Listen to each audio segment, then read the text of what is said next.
Hello, I hope you enjoyed that. That was my interpretation and improvisation over Jeff Beck's "Cause We've Ended as Lovers," a track that has fascinated me for years. Now the reason I'm doing this video is in response to a question from a viewer, but the question is so good I just felt I had to do a video on it. So the viewer's name is Jason M. Thank you very much, Jason. And he asks, if you're looking for ideas for your channel, it would be great to hear your thought processes whilst playing. Are you actively thinking ahead to the next chord, shape or lick, or do you rely on muscle memory and learnt set pieces? Or perhaps a mixture or something else. There's plenty of technique and theory tuition available, but not so much related to mental approach. So let me now analyse what I did in that opening piece. Although it was Jeff Beck's song, hopefully you'll agree, once I kicked on the looper, it became mine and I was able to just express what I wanted to express. It was not a one-take wonder. I never am a one-take wonder. I won't even tell you how many takes it was. But it was the process of writing, a bit like writing a song. I was able to have freedom and wrote all the licks. Well, that's a lie because I stole some, but you get the idea. I was able to be the pilot and create it all. So this will be interesting for me now to think, why did I do that? What have I stolen? What have I created? Where did I get it from? What am I pulling from? And why did I play it like I played it? And what is going through my mind, how far ahead am I thinking, and it'll be really interesting, so let's get into it. So, the briefest headline is, I'm a scales and chords guy. I'm not a modes theory guy at all. I'm led by the ear, and I'm able to express myself because I have a good, comfortable knowledge of my scales and the chords. Right, that's the headline. And of course, it's a mixture of all the things that Jason M said. Some are set pieces, some is muscle memory, but I'm pulling from scales and chords, right? Now, if we delve a bit deeper, the scales, you probably know, the two main scales you probably already know, and that is my basis, which is just your blues, garden variety, bulk standard, pentatonic blues, minor blues, and the major do, re, mi, fa, sol, la, ti, do scale. And those are the two cornerstones of my playing.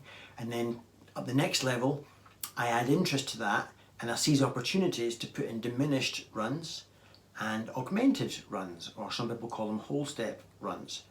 And as we're talking about diminished, am I talking about just the basic bog standard diminished, or am I cutting that up into half step, whole step? I do a bit of both.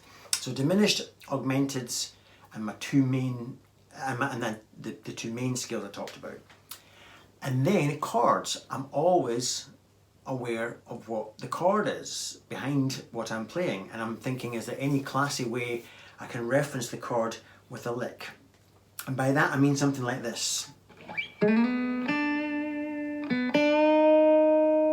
that?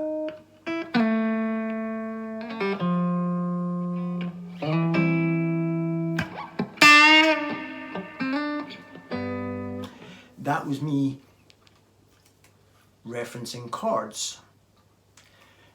I'm always trying to do that if I can. So now let's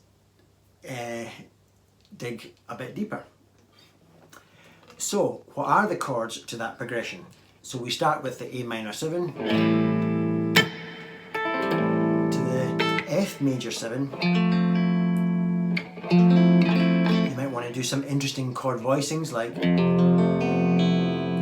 so F major 7 to the D minor 7 to the turnaround area of the song. I could play E7, but I'm playing the Hendrix E. I think it's an E, it's a 13th something, I can't remember. But then I'm dropping that note a tone, and I can only do that if I then take it off but flatten this first finger, so back to the start. That's the chords. So now I'm thinking, right, now this is important. The wonderful thing about the blues pentatonic is also its biggest curse. I could just play blues pentatonic all night long over that sequence. And that's of course what you do, when you're learning guitar, you do. And then years later you're boring. So that is where I'm at. How can I get out of that? So let's get into what I did.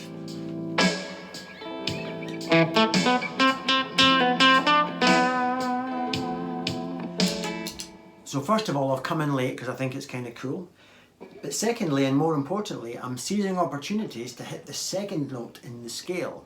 But if I was a new player, or if you're a new player, I bet you don't. I bet you hit the flat 3. That one. That one. That one. Whereas I like to hit this sometimes, because it has this sound. I love that. Licks like this.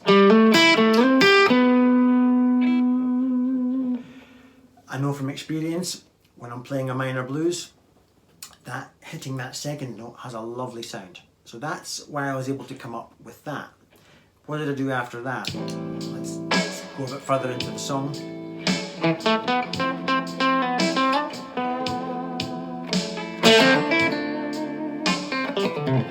that. Now my hands are a bit cold because I've just been on top of my garage roof. But what I was doing there is, well, that's just blues minor pentatonic, landing in that note because the chord at that point is D minor 7, so I'm landing on a D note. So this part,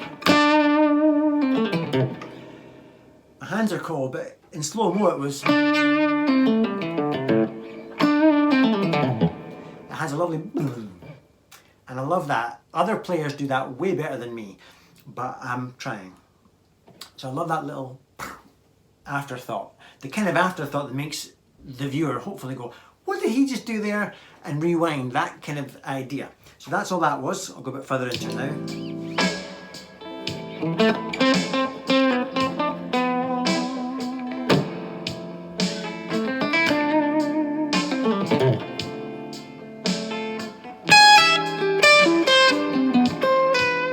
I love that. I just came up with that.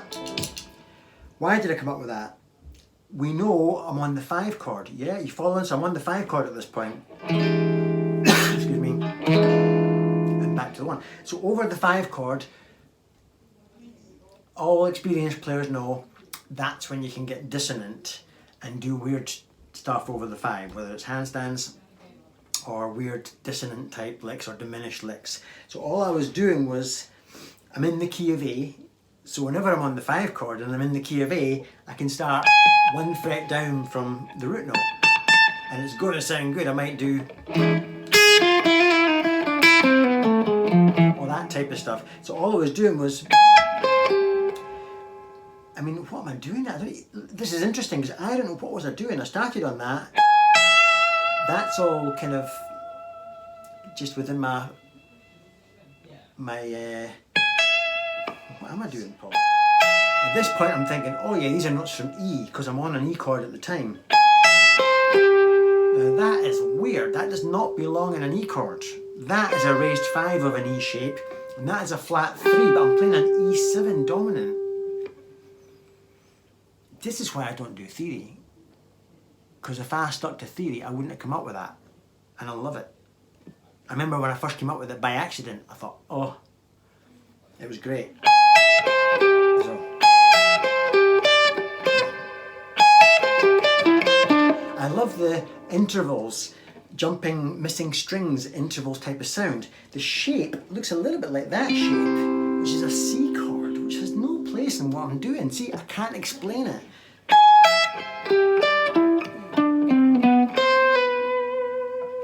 It's not quite this.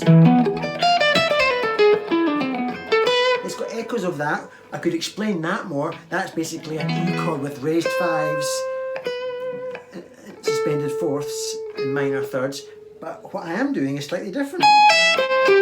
What's that note? It has no place. But there you go. And maybe that's why I'm enjoying it so much, because I don't have to know what I'm doing all the time.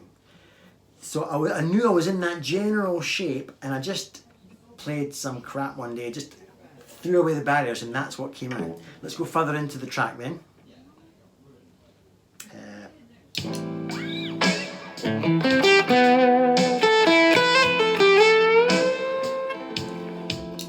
That's interesting. That is a set piece. For quite a couple of years, 2 or 3 years, I've had this as a set piece against an A minor chord.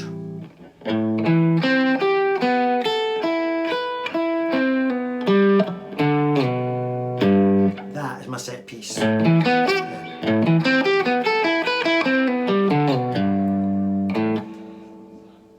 But I rarely play it as so that's what I was doing. That was the turnaround bit, and then this is me back on the 1 chord, and I've gone. Then I've done something slightly to resolve it, and then done a wee Don Felder whoop.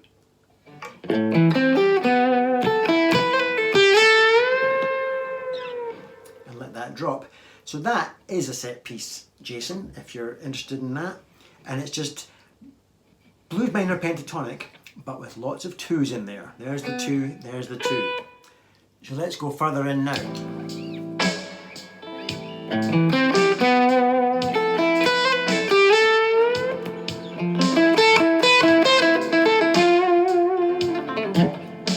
There. That note, that lick I played.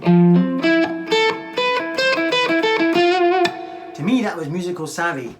When I did that, I thought, yeah, I've come on leaps and bounds as a player. Because what I was doing is, rather than playing blues pentatonic, I wanted to reference that chord in the way that Gary Moore would reference that chord, or the great players that I love. And so the band was playing that chord at the time, and I could play A minor blues over that, and that's the curse of the A minor blues scale. What makes a chord a major 7, of course, is taking one of the root notes down a semitone. One of the inversions of it would be this. So I just thought I was in this position, I wanted to play a lick that would reference the major 7 idea. So by going, as opposed to, so that has a flavour of the major 7 because I'm pivoting around that E note. And then resolving it a little bit there when the chord changed. So that was what I was doing there, and then when we went to the 5, let's find out, what did I do?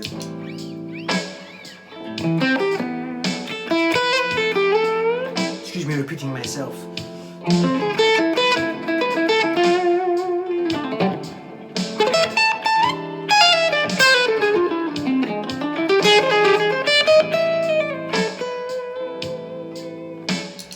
Right, that was a little bit of Martin Knopfler.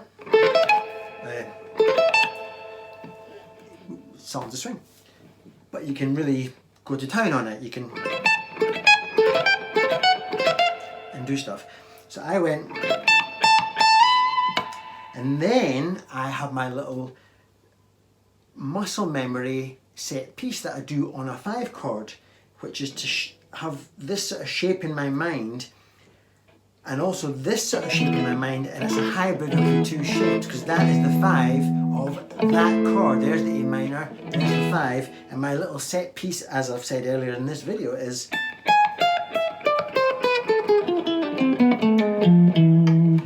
so that to me is a lick that really spells out an E chord over an A minor.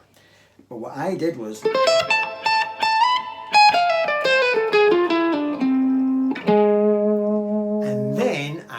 stole a lick that I've been dying to get into my playing. I've managed to get it into 2 videos. I don't know if you've noticed.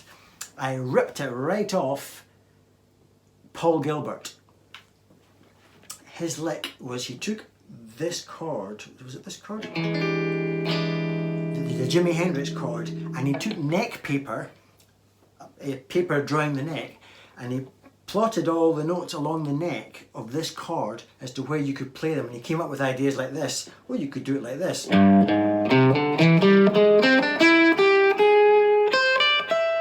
Or you could do it like this. And I just loved it, especially this dissonance. I love that. Listen to the dissonance, not dissidence, the dissonance. Watch this.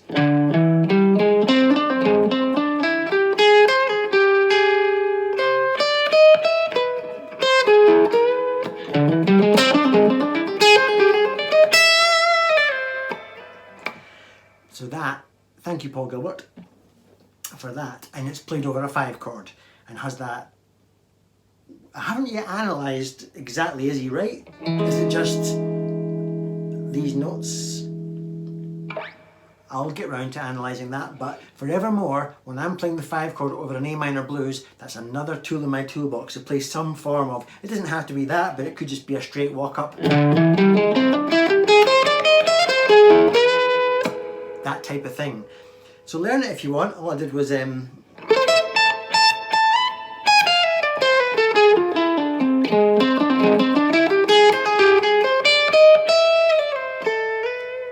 something like that. So next bit. Just blues.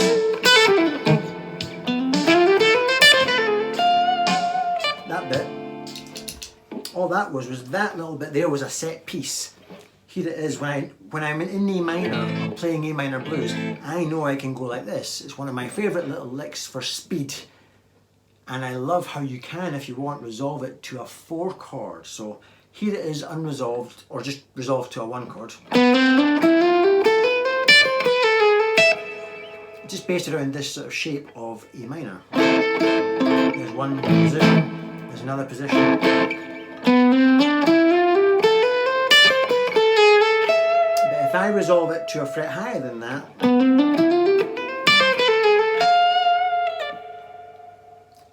I love that.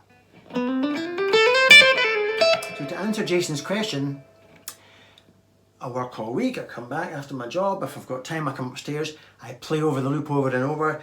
This was just one of the many tools. I would pull out the tool bag and think, I wonder if this will fit here. Sometimes it doesn't. Sometimes it's a gold mine and I think, it doesn't fit there, but I'll put it 1 bar later or 1 bit later, boom, that fits brilliant. I love how I resolved it. By the time I'm here in the lick, I can already get excited thinking, I'll resolve it a fret higher because that's coming up to the, or put it this way, I don't think that it's coming up to the such and such, I just know that my ear is begging to hear a fret higher than I would normally go. So as a player that is not yet rehearsed it, I would go, play my set piece. Suddenly my head thinks, oh, I don't want to go to the E, I want to go a fret higher than that. I'm not analysing why. On hindsight, it's because the F note is part of the D minor 7. So that's where I'm thinking there. And then I just echoed the chords with the 5 situation. Then I added one. These 2 notes are from an E chord or an E7, but they're also from this chord, a diminished chord. So you could argue all day long, am I really playing an E7 there or a diminished? But we know that both are fine there. And that's all I did, and then resolved to that. Let's get deeper. Let's keep going.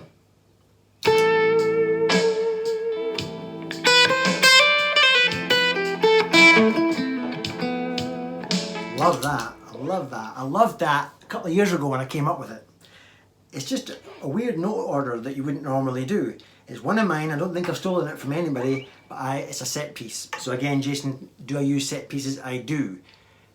And this is one of them that just would fit in many places in the song, but again, I was looking for something in my toolbox that would maybe fit somewhere. I remembered that one, I played it in the wrong place and I played it in the right place and thought, yeah, that really works there. So all I'm doing is just A minor blues, but again, I'm seizing opportunities to put the second note in the scale, that one. Yeah, so I'm leading with the second note.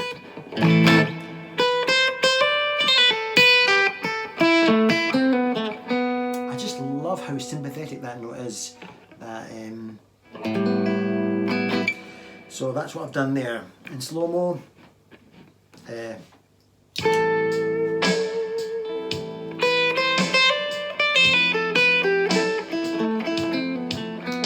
that's kind of in slow-mo. And then another thing I like to do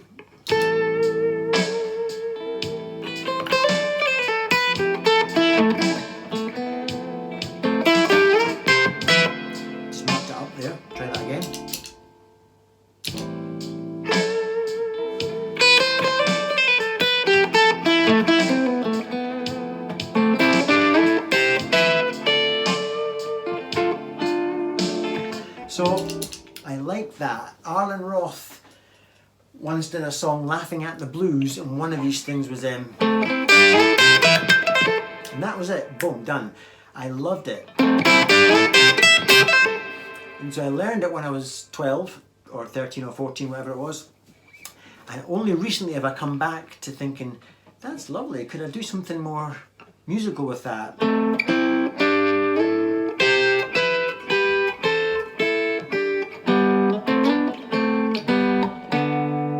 Things like that, just mucking about with A minor type stuff. So that's just A minor, that's A minor, that's from an A minor 7, that's A minor, there's an A chord from the A minor blues. That would be kind of an A minor with a dropped, with a 2 note, that's the 2 note there, so.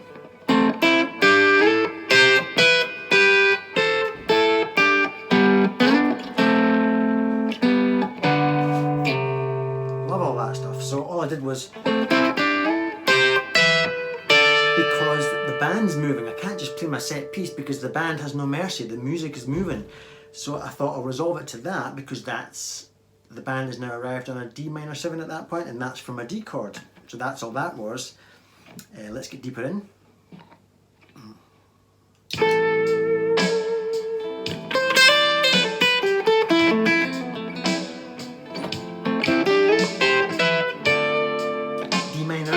D minor, and this lick.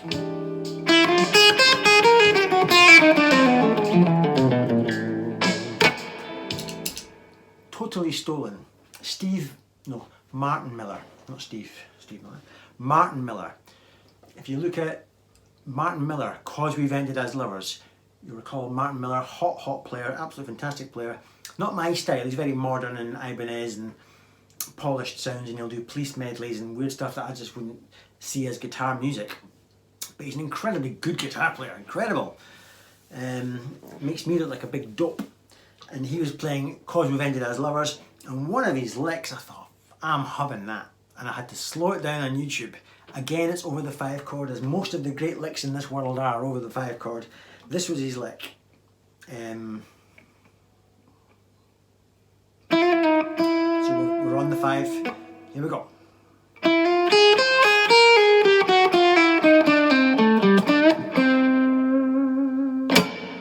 I love that. He played it fast like that.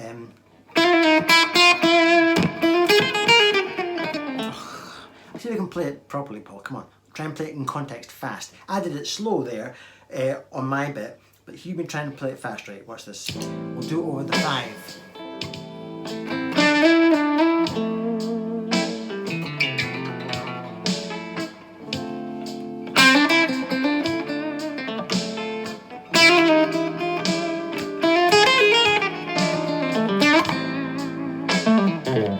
Anyway, didn't do particularly well there. Go watch Martin Miller. He'll show you how it's done. It just pops. So that's what that was. I did it slow. I think I kept it going, didn't I? I went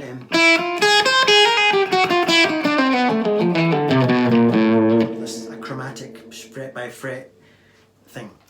So rather than dissect the rest of the song, the video is going to go on too long. So to answer your question, Jason M, yes, I use a lot of set pieces that I tweak and adapt. I like to close my eyes and just play from muscle memory and my scales like we all do.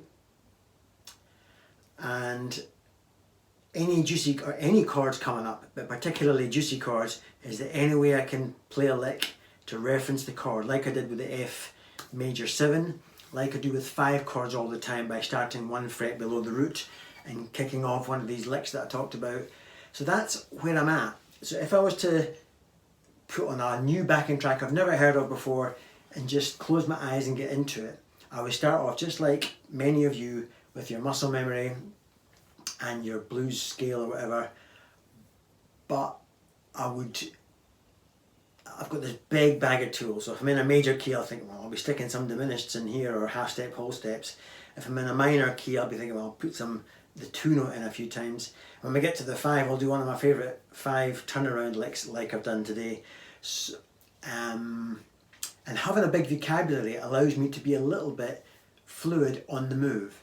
I should really do a video one time where I put on a backing track I've never heard of before and just try to show you how bad I am or good I am in the moment, kind of live, because everything I do for you guys is kind of polished after lots of rehearsing.